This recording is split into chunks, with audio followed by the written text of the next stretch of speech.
Više puta je rušen, zadnji put je rušen u Drugom svjetskom ratu. Originalni dijelovi ovoga mosta su na ova 3 luka sa lijeve strane i sa desne 2,5 luka. Razlika sama je u tom materijalu, sastavu maltera. Tada se malter koristio se kreć, kozija dlaka, tuna, razni ljepljivi sastavi, razne smole, tako da vidite kako izgleda da nema tih fuga u sredini toga luka, ova zadnja 3.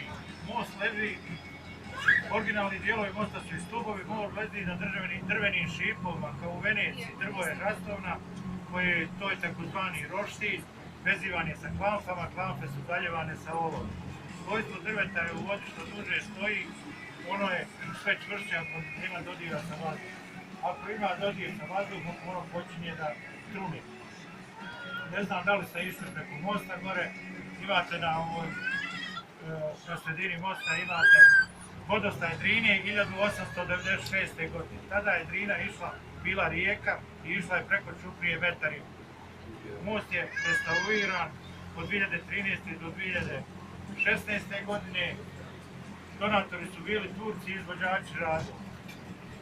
Napravili su mnogo bolje nego što je bio. Međutim, zamjerama i gore je trebala da bude originalan taj kaldrma, crni drinski kamen.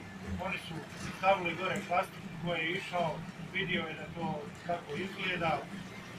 Ovo mi sada što plovimo, to je završetak Peručkog jezera. Dole nizvodno, 54 km nalazi se Peručac, hidroelektrana Peručac stoji na bazi. A uzvodno 2,5 km nalazi se hidroelektrana Višegrad.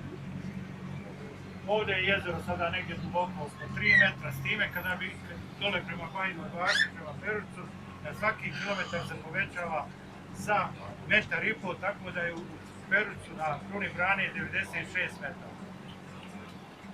Ovdje temperatura je vode od 11 do 14 stepeni, most je pod UNESCO-om od 2007. godine do kraja 2006. godine, sav saobraćaj je išao preko ovoga mosta. U stvari, putnički saobraćaj išao preko ovog mosta. Do 1989. išao je i teretni saobraćaj.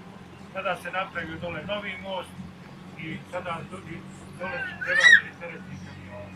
Sa ove desne strane vidite ovu stijenu, to mi zovemo Vidikovac, pređete stari most, pređete tamo magistralu, gore se popnete, imaju stepenice, ima put i odozgo imate predivnu panoramu starog mosta, jezera ovog Peručkog jezera i samog Višegrada.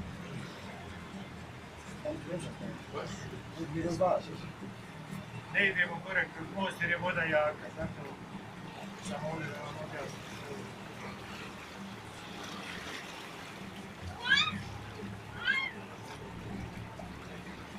Huh?